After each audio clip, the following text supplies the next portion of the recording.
Hi, everybody, and welcome. We're live again on our new Friday evening spot. So I've just at the top of the show, as I always do, shout out to the replay crew and have your say, guys. So you can look at the live chat as it goes on by waiting until it's uploaded onto YouTube. It takes about a day after the live stream, and then you swipe left and then you can read the chat as it's occurring during the live stream. Leave a comment. It'd be great. I'll get back to you and I will reply to your comment. It's great to hear from you guys. Input your opinion. It's always brilliant to have a replay crew.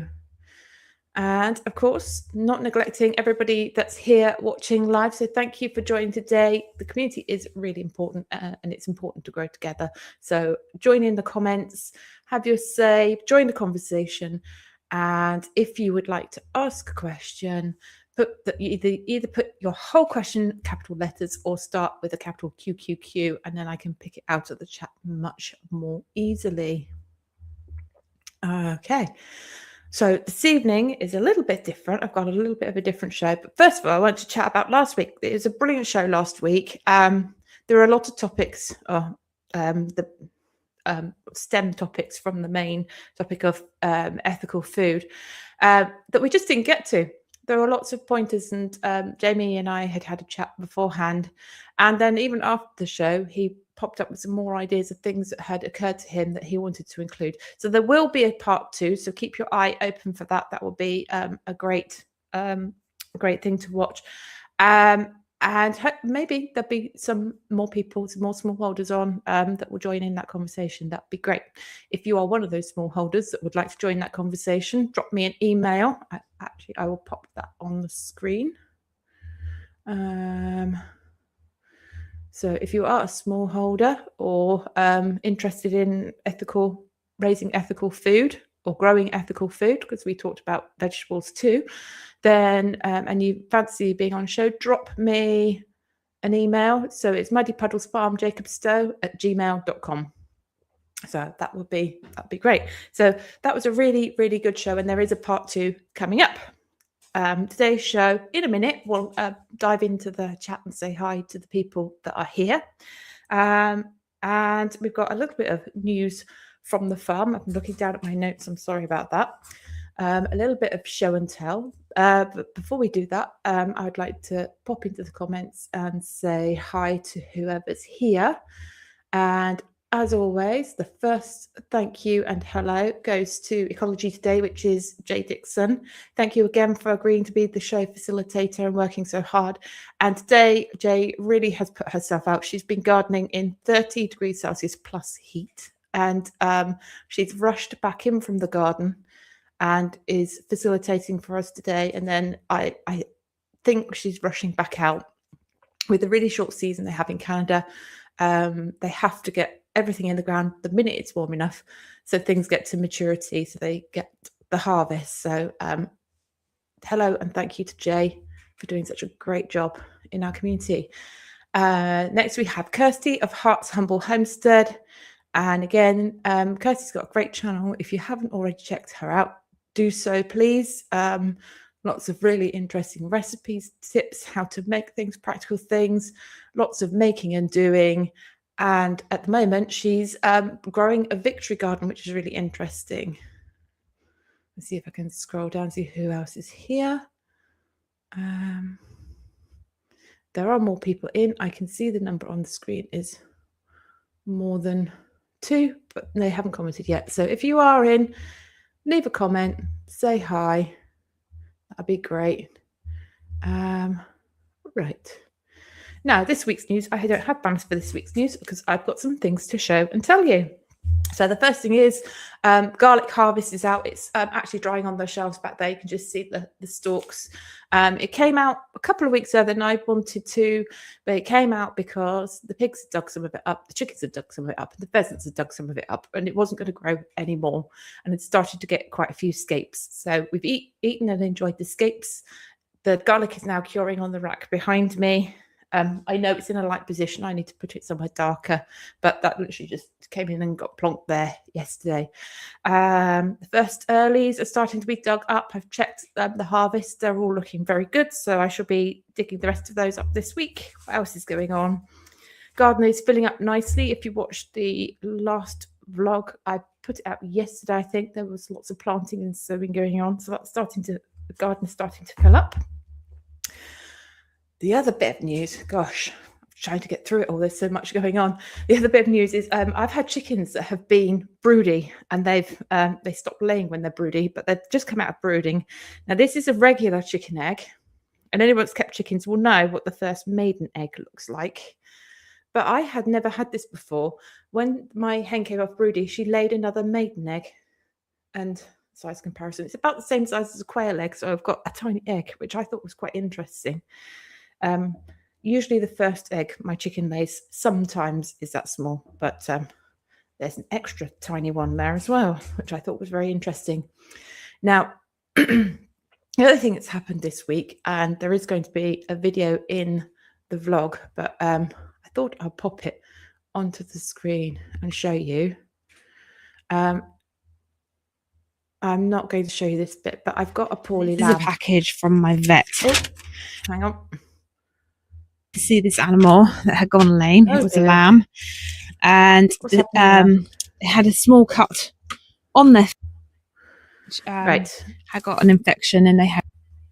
Right, I will try that again in a minute. Well, maybe we'll have a look at it later because it won't let me scroll to the bit I wanted to show you. But I've got a poorly lamb, and that will be coming up in the next vlog, the medication and the treatment of that lamb. Okay, let's check back in the comments. We have a few more comments in. A fairy egg, is that what you call them? That's lovely. That's cute. Now, I don't think Rob's in yet today, and that is very probably because he's actually in Cornwall on holiday at the moment. So I'm hoping that he will pop in later, maybe. But I suspect he very well may be in the pub with our friend Pete. Now, I'm going to share the screen because okay, I want to choose that one. Why can't I choose that one? Let's have a look. I select tab to share from a window. There we go.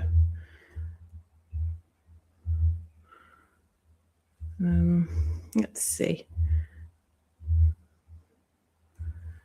There we go. Right. So some of you may know that I have been on a permaculture design course, and tomorrow is presentation day, the big day where I present all the work that I've been doing for the last 6 months.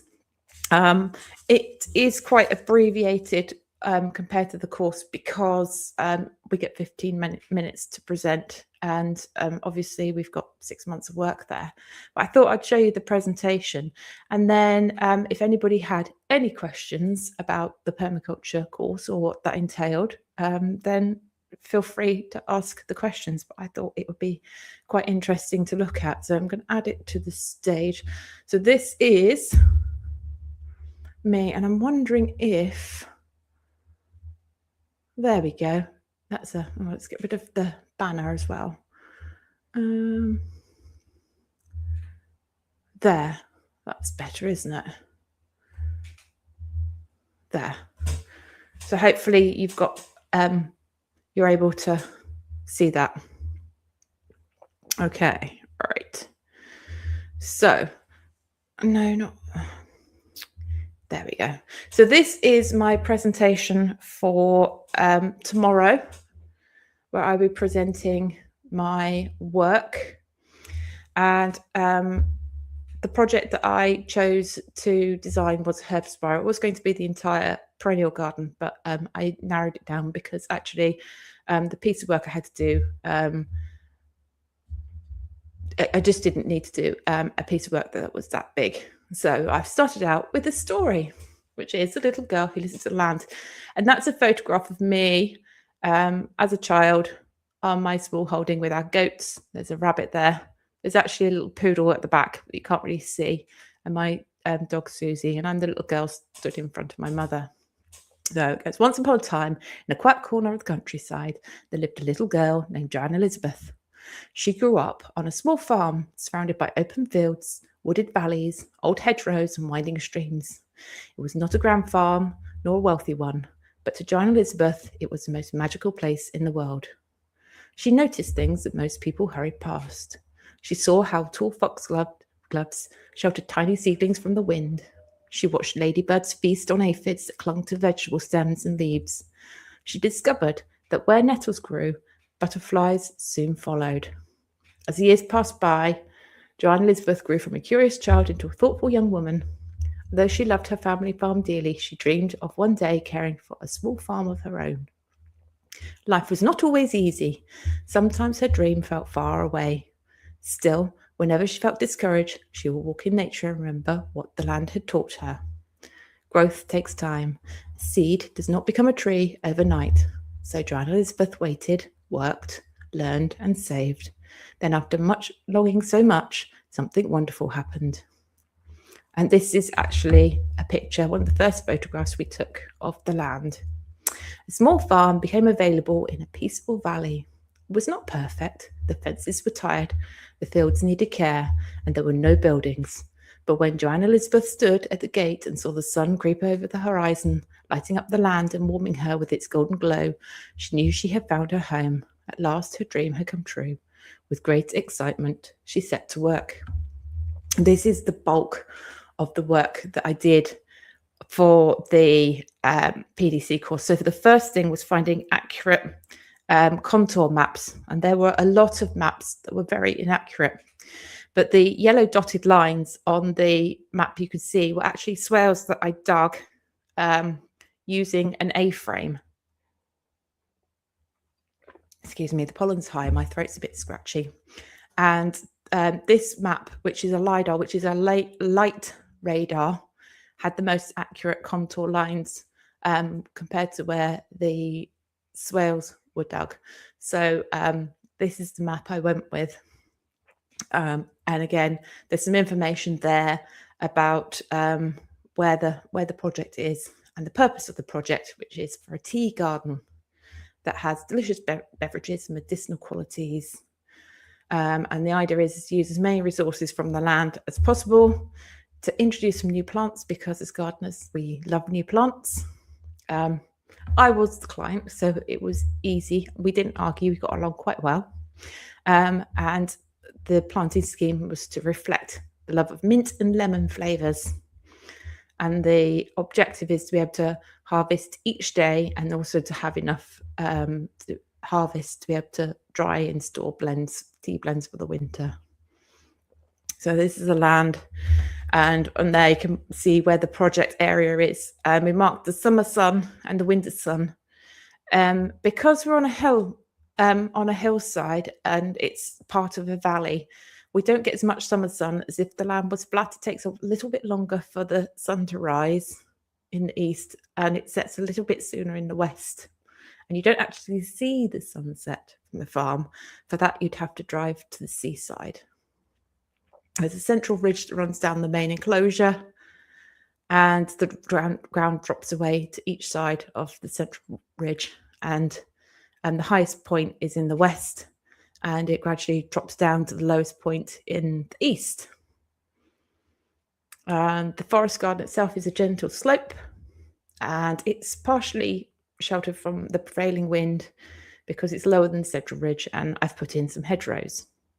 I decided that the tea garden needs to be a spiral with some height because it's heavy clay soil and it's not suitable for many of the plants that we want.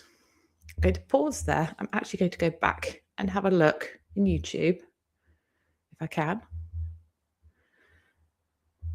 which is not letting me. There we go. And check in with the chat. And then we can go back.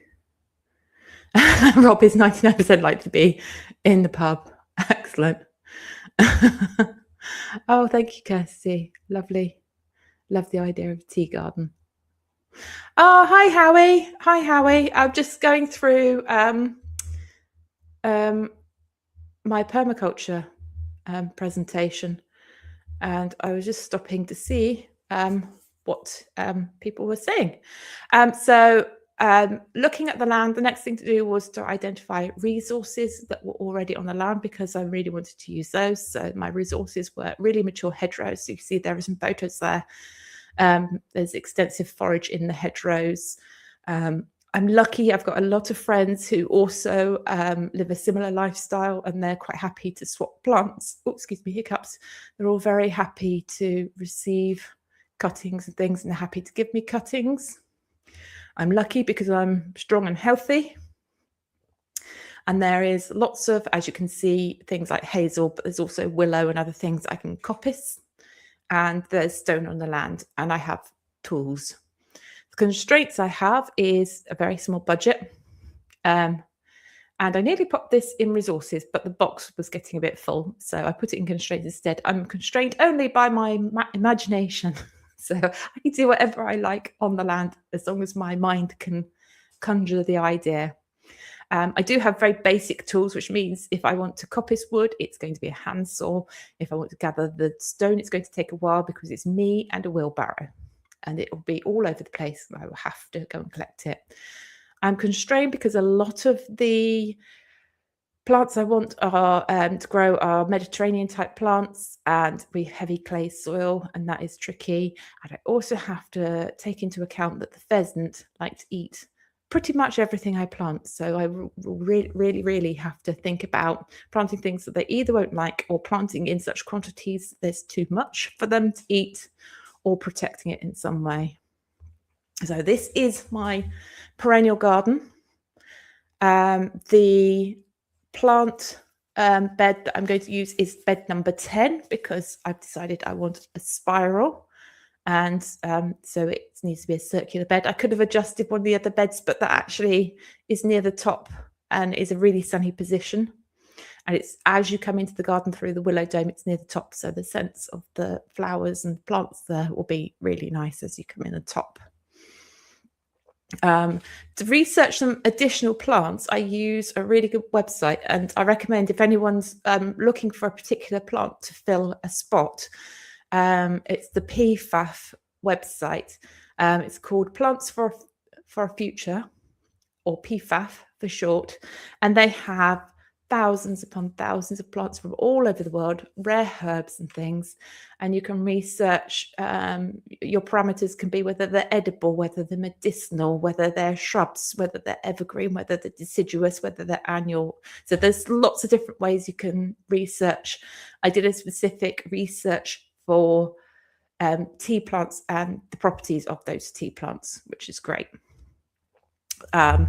And then I had to think about the permaculture principles that were important to me, because there are 12 key principles in permaculture.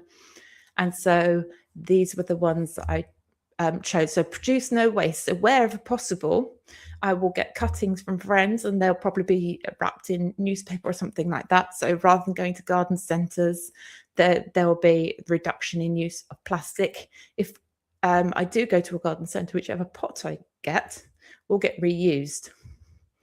To use the edges and value the marginal, well, I'm actually installing extra edges because, as you know, a herb spiral has a spiral wall that goes around that gives the spiral height, and then there are extra edges so I can get more plants in there to integrate rather than segregate. So my tea garden, as you can see, is wrapped around with 2 kidney-shaped beds, but it's also right in that perennial garden. So the flowers in the rest of the perennial garden will be bringing in predator insects, and it will also be attracting pollinators into the garden. And in turn, there will be flowers and beautiful scents and plants within the herb spiral. So it's completely integrated into that system. But creatively use and respond to change. So initially I wanted to weave willow walls, because that would fit in with the bed edging that I've used for the other beds. But responding to the fact that it's got to have some height and that will in time deteriorate and rot.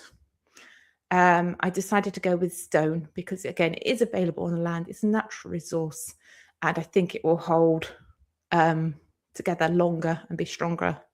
I also am sure that when I plant my herb spiral, I will decide that things need to move position within that. So I'll keep an eye on that to make sure everything's in its optimum position to obtain a yield. I think that speaks for itself.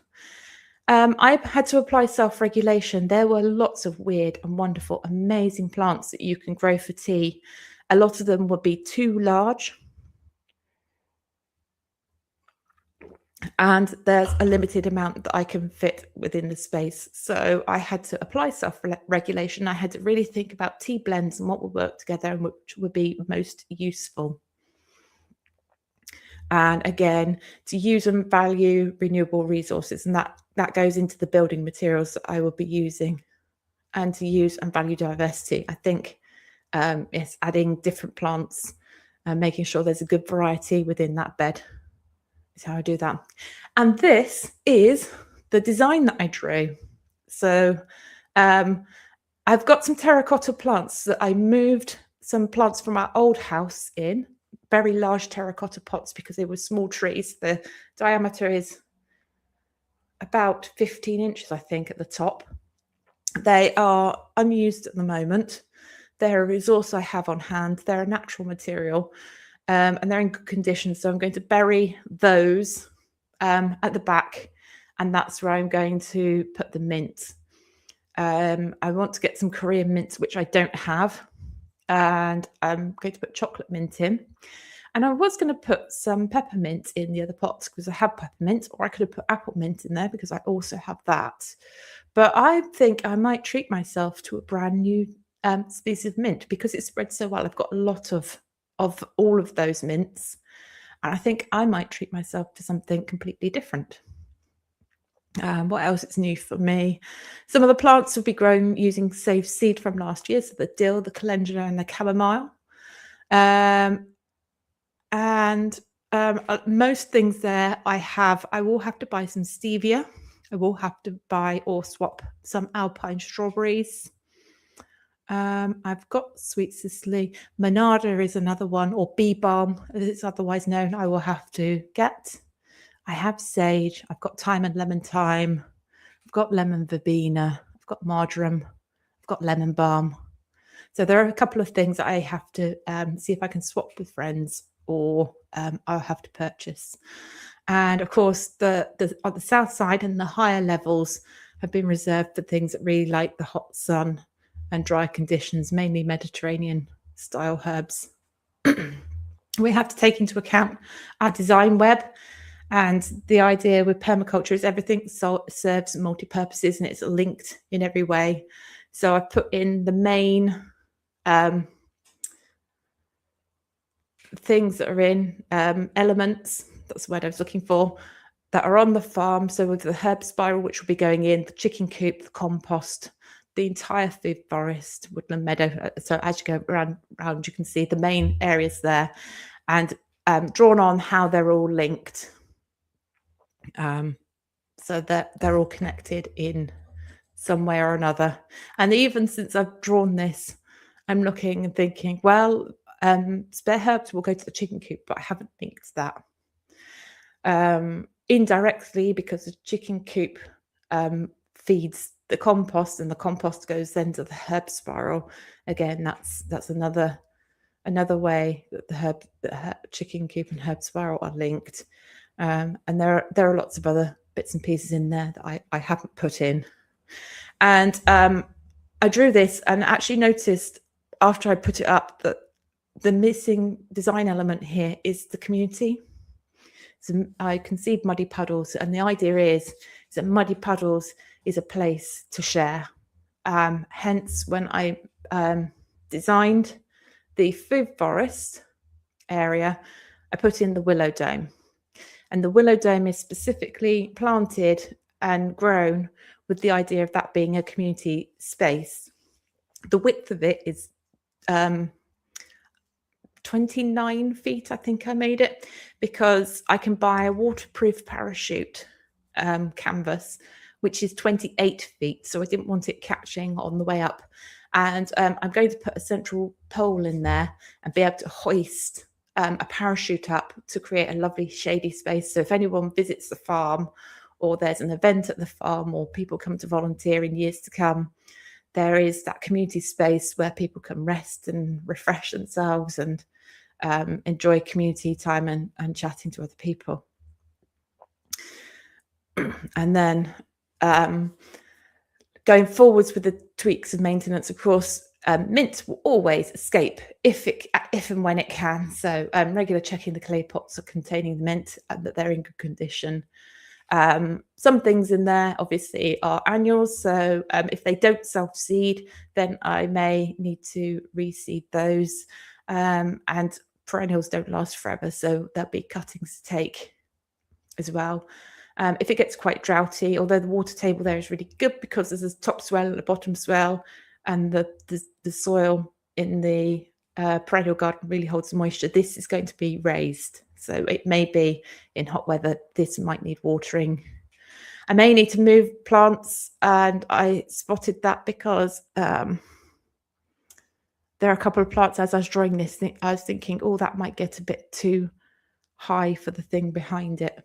So some of those may need repositioning. Occasionally I need to check the stonework. We have moles in the perennial garden, so potentially if they dig up through, they may disrupt some of the stonework, so I'll have to keep checking that.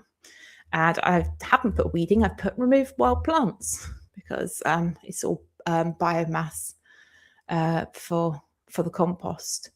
And I've put there remove extra self-seeded plants or gifts, either for myself to move somewhere else in the garden or to share with the community. There'll be regular harvesting, regular mulching, and annual topping up of the compost. And that's my little herb spiral.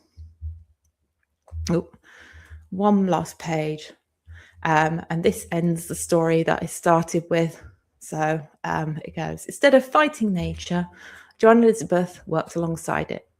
She planted flowers among the vegetables to attract pollinators. Chickens scratched beneath fruit trees, helping to control pests. Ducks patrolled the wetter areas, happily eating slugs. Woodland edges were left wild, providing shelter for birds, insects, and small mammals. Each year, the farm became richer in life. The animals thrived, the crops grew strong, and the soil became dark and healthy. Visitors often came and marvelled at how peaceful everything felt. How do you make it to work so well, they would ask, and Joanne Elizabeth would smile and look across the fields. The land already knows how, she would say. I simply listen. She listened to the birds that told her where the insects were plentiful. She listened to the flowers that revealed what the soil needed. She listened to the seasons, the weather, and the quiet wisdom of the living world around her. And the picture there is actually one I took at Crackington Haven, which is a beach. I was on the cliff top and I crouched down because those seed heads, it's actually cow parsley, were so pretty and the sunset was so pretty.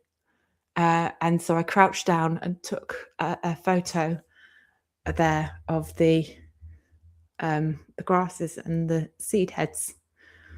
That's one of my favourite photos. It's not actually on the farm, but it is a couple of miles away. So let's go. Oh, please pop back up. There we go. All right, I'm going to stop sharing that. There we are. I'm back. I hope you enjoyed that. Oh, no comments. And I'm going to have a check through the chat. What we got there? So Harry says hi. No two food forests will be the same.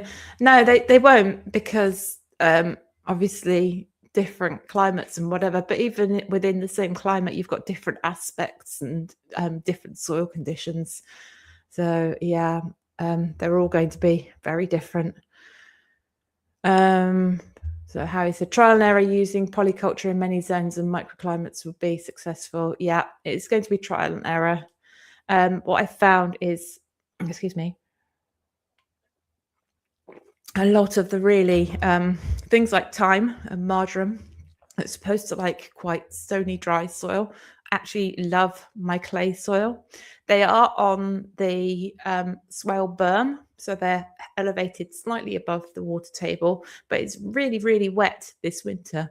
And they have just rocketed. They've just grown enormously. I've got huge carpets now where I put in little 9 centimeter pot plants last year. And they're not supposed to thrive there. They're meant to not like the cold, wet soil, but they've loved it. Yeah, a good idea to get cuttings and trees that are already growing in your local area. That's great. And a lot of my hedgerows I've made on the farm, Howie, have come from the hedgerow. So I've cut lots of goat willow from the hedgerow and popped that in the ground. So that's that's great. And the other thing is the blackthorn and hawthorn. They send runners out under the ground, and then you get a hawthorn or a blackthorn plant pop up about 1 meter from the edge of the hedgerow. And I'm walking that each winter to see where those are springing up. And I'm digging those up, and I'm taking them, making that part of the hedgerow, because I don't want to have monoculture even in things like hedgerows. There's a lot of goat willow in there, but I want to put other things in there also. This is as much of a polyculture as I can pretty much anywhere. And I've started growing apple trees from seed, actually. That's something that, oh gosh, I can't think of his name. He does the stun, like sheer total utter neglect thing. He grows lots of asparagus. He throws seeds down and sees what grows, and it's very much a polyculture, survival of fittest landrace style. And it's bugging me because I can't remember his name. He's over in the States, and so I've because he said, plant tree seeds, like all fruit trees came from seeds to start with, and it's kind of a fallacy that you shouldn't sow apple seeds. No, they won't come true to form, but who's to say it's going to be a bad apple? And if it is a bad apple, you can use it as a rootstock. So so I've started, and I've got quite a few apple trees from seeds. I'm growing them on, and they're going to go into the hedgerows as well, because that will add diversity to the hedgerows. But those fruit that drop, the chickens will feed on them. I can throw them in with the pigs. It's for the animals to eat. And then if there's an abundance in the hedgerows, I'm hoping that nothing will need to come into my garden and eat my share of the fruit and veg. Thank you, Kirsty. I took a long time planning that layout because it didn't seem to work. Everything needed the bright sun. But I think with the mint on the north side, it should work quite well. I defy mint to not grow anywhere. It seems to be, seems to take over. Oh, how are you lucky enough to learn directly from Bill Mollison? Now, I've seen hours and hours and hours on YouTube of his, and there used to be a channel, and I can't remember, but if you search in YouTube, just search Bill Mollison permaculture, it pops up with an entire permaculture course. There's about 30 hours of his lectures you can watch, and they are brilliant. Being the father of him and is it David Holmgren, being the fathers of permaculture, it was really good to get the information directly from him. Making soil will be the best endeavour things will ever do for a healthy planet. Yeah, make free soil, think green and brown biomass in layers, biochar and wood ash. Biochar is something that I really would like to get involved in. And I've got somebody in mind, they're up in Wales, who makes another permaculture tutor and specialist, and I will have to reach out and see if they would, who's been working on biochar, and he's got so much information on the ideal temperature and how you can make it very cheaply. Like, you don't have to have the ring of fire kiln, you don't have to spend a lot of money, and how without all the expensive equipment, you can effectively make really good biochar just by knowing what colour flames you need and things like that. So if that's something you're interested, drop it in the comments or mention it here that you'd be interested in a show about biochar, and I will work on that. Jamie's in. Hey, we mentioned you earlier, saying what a good show it was last week, and there will be a part 2. Sounds like you. Is that running? I don't know what that was referring to. Running around planting biodiversity and.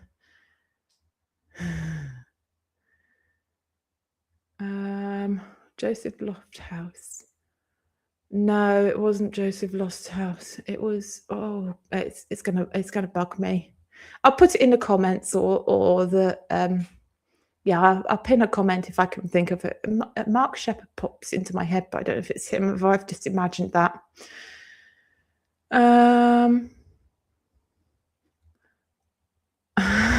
There, I've seen everything Bill has written and videotaped. I could watch and read everything again and learn something new. That is true. And Jeff Lawton, he rewrote, so it's kind of more easy to access language, the permaculture handbook that Bill Mollison originally wrote. And he was saying he must have read that 10 or 20 times through, and he's working on it. This was a speech he gave in Italy about 4 years ago, I think it was. And he was literally saying, I read it again, think I knew it inside and out and backwards and forwards. And I was trying to rewrite it, and I learned new things. Yeah. Oh yeah, the throwing. Yeah, so Jamie's saying the throwing stuff in and survival of the fittest. Yeah. If you haven't seen it, if you haven't seen it, I will put it in the comments. So pop back and check in the comments who it is. Yeah, he grows 3 acres of asparagus, and that's just broadcast seed he started with. And he's grown it in between tree rows. I planted on contour. And again, he's grown so many nut trees and so many apple trees, and all from just throwing down seed. Yeah, it's quite amazing to see his farm, because it's really well developed now. Obviously, he's been at it for a long time. And you've got, oh, brilliant, Bill, you've got melons. I've been watching your garden. It's coming on really quickly. It's amazing. Like, it's like, oh, when can we start? When can we start? Oh, it's raining. Oh, it's cold. And oh, we've got another frost coming. And then like the switch goes. And then all of a sudden, it's just like, I can't keep up with the planting. I can't keep up with the harvesting. Oh my gosh, where did all these wild plants that I need to remove come from? It's just gone crazy. I've managed to get in most of my chilies, but not all of them. I've managed to get in all of my tomatoes. My garlic's out. I've sown most areas. I've had to re-sow this week, if you saw my video this week, because Kevin, my favorite piggy, a week, 4 weeks of rain, then boom. Yeah. Well, the thing is that rain has soaked in, and it's so good for the plants. So as soon as that rain stops and there's some sunshine and some light and a bit of warmth, then every seed you have in your seed bank, in your soil that's built from last year, including the wild ones that you don't necessarily want, boom, up they come, all of them, all at once. Sean the gardener. Hi, Sean. Nice to see you in. How's your garden growing? Mine's getting bad. Oh no, is that the rain and the wind? It has been quite windy, but I'm really surprised that the wind hasn't.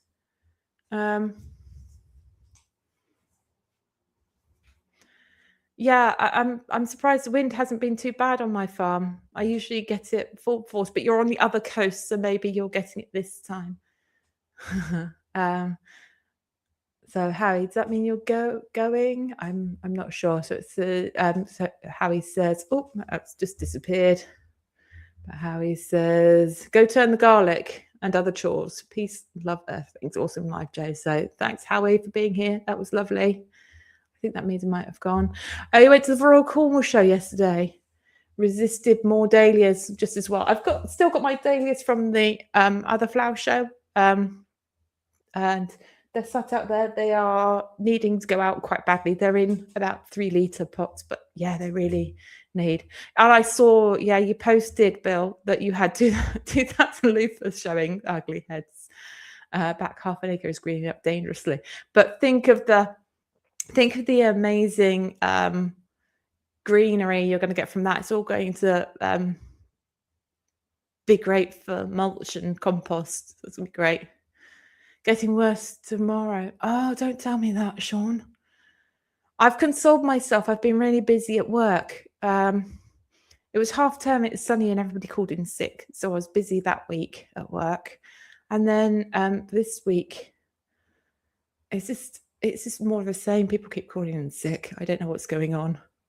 I don't think they are. I think they just want time off.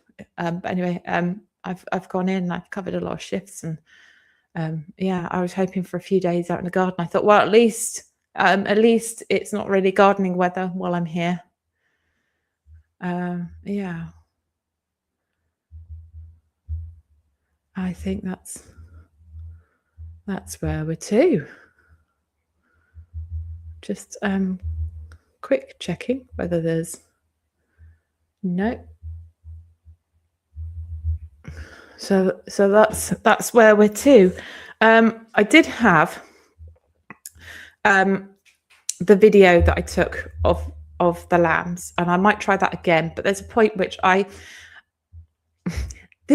at which I started swearing quite a lot, and I have to make sure I get the sound off for that bit. But this is going to be included when it's highly edited and doesn't have any swearing in it in my next vlog. So I'll give it a go again, so you can see what's going on. Oh, why is it not popping up?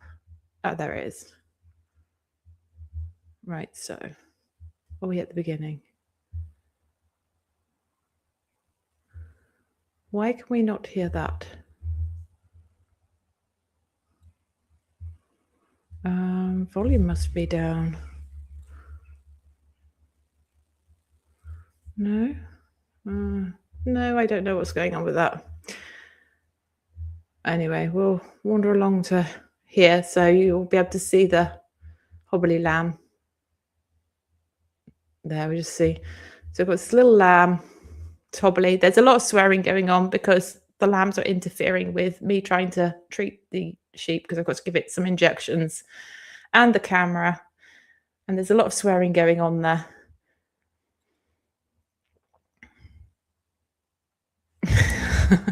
But the poor lamb in the background so the vet came out and gave it a couple of injections on the Tuesday, and it just didn't work. And so then I had to go and collect a whole new bunch of hypodermic needles with one with anti-inflammatory and pain relief, and one with an antibiotic in. And yeah, it's fun trying to yeah, knock the camera over. It's fun trying to treat a sheep while filming it. It's not advisable. I think next time I might not film it, but hey. But I know, Jamie, you were asking about the grass in the paddock. So you can see there is a bit of grass, but mostly they're kind of trampled and eaten it. So the vet didn't seem to think it was the grass. There was a little cut, but it's definitely not on that foot. So he's had a little bit of treatment for that. So that will be in the next vlog. Right, I'm going to quickly look at the comments one more time, and then I'm going to wind the show up. We've come to a natural conclusion soon, so just check. Oh, hi, Robin. Hi. Blessed rain today. We've had nothing but rain for a little while. We're glad to have the moisture, as Sean says, but my goodness me, it's miserable working out in the garden at the moment. Yeah, the lambs were swearing excessively, weren't they, Jay? But I can't seem to get the volume up at all on it now, that video. We did a little chaotic gardening this year. Issue is harvesting. What's ready and ripe and where? So many spots to check. I do not like this style. Confuse the bugs. No, confused gardener. Yep. I've got a chaos bed, but it's all in one place. Seems to have worked. But again, my issue was with taking the weeds out. I had some really nice spring onions growing. Didn't realize they were spring onions until after I pulled them out thinking they were grass. I've got a few of them in there, but I've lost most of those. So that was my biggest problem. What's a seedling and what's a weed seedling? Yes. Swearing is perfectly acceptable stress relief, but I think there were more swear words than other words in there sometimes. Yeah, Robin's garden is stunning. The raised beds are beautiful. I'm very jealous. Jamie's had lots of over sheep. You've had shearing though. I just had one that had a lame leg and it couldn't even run away. But it was the others that were really the pain. But it will get highly edited and maybe there'll be something in there I can use. Oh, just scrolled wrong way. Yeah, the weeds are popping up. But I like what you did, Sean, with the landscape fabric and the holes for your onion sets. That works really well. And you've got less. You've still got weed around the bottom of the onions, but you've got less. But I was looking at Pete from Pete's Cornish Garden, and yeah, he's using sheep's wool. And that's working really well. First of all, to hold in the moisture, like the top of the soil was still like visibly dark and damp 2 days after the rain, where the sheep's wool was. Obviously, you've got to keep that slightly away because he had it around his onions and he didn't want to get any rot or anything in them. But yeah, it's suppressing the weeds really well, and it's also holding the moisture in. So that was really good. Okay, well, I think that's everything I wanted to say tonight. Thank you all for being here. I am going to mention that the next live show is on the 19th of June, not next week. I've been called in to do an extra shift. I don't usually work a Friday evening, but they're short-staffed, so I'm at work. So the next show will be on the 19th of June. So no live stream next week. And I would just like to say thank you all so very, very much for keeping me company. I'll see you next time. And please do check out, if you haven't already, all the other channels that were watching and in the comments. Go and check out their channels. Have a little look at what they're doing. Everybody's doing some very, really interesting things, and that would be really, really great to show them some support too. Again, thank you very much for keeping me company, and I'll see you all again next time. Take care. Bye.